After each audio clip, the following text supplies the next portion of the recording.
We've arrived at Easter, an Easter Sunday, an Easter weekend we've never experienced before.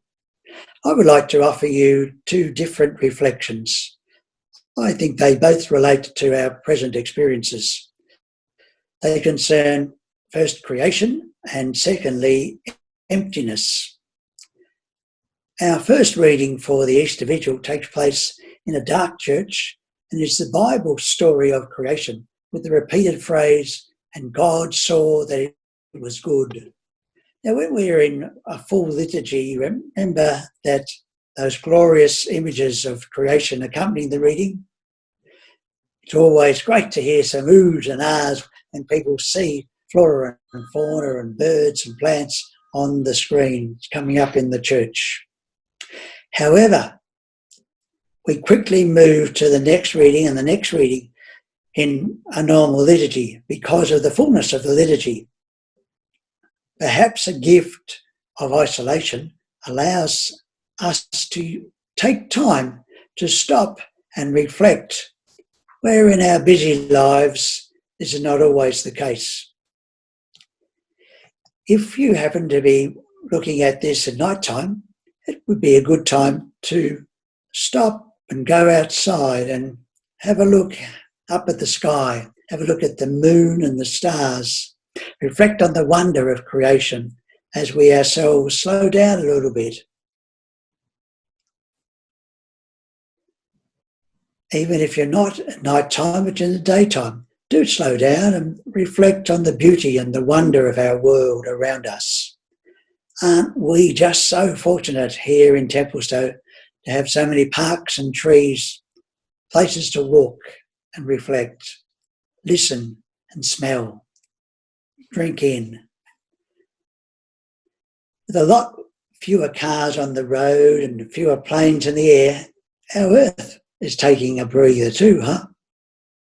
Perhaps you and I could get into a habit of saying, "Yes, God, you're right. Creation is very good." In this way, we may learn all the more to value and protect our special gift of the earth that we sometimes take for granted so often as we move on to the next task and the next task.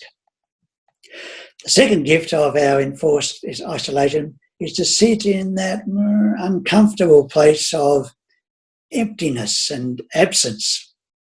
Now, this is totally countercultural as I experience it, and perhaps you do too. Our economy and our society requires us to be busy, and even if it's just a matter of busy watching TV.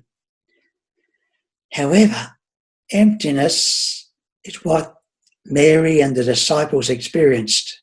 You see, let's remember, they didn't have the benefit of the Gospels, which tell us, in fact, all is okay. Jesus is resurrected. He's come to new life.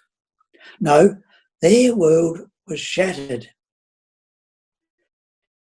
Just seen, just brutally murdered, or in the case of the apostles, they'd run away. Matthew 26 reminds us of that. Guilt, fear, anger, a strange foreboding would have come over them in waves, typical of any grief. As our website article, A Different Easter, states, what did they do? What did Mary and the apostles do? They self-isolated. Wait for next Sunday and you'll see that all the more clearly. Folks, a deeper Easter experience can be ours, but it's never instantaneous. It's a process. It will be hard not to want to fill up our days, but as best we can, let us sit with the quiet gift of peace and the new life experience of a fresh mission of our world. Our God's gift of hope and promise can well be ours in spite of the unsettling and for many traumatic times that we are in at the moment.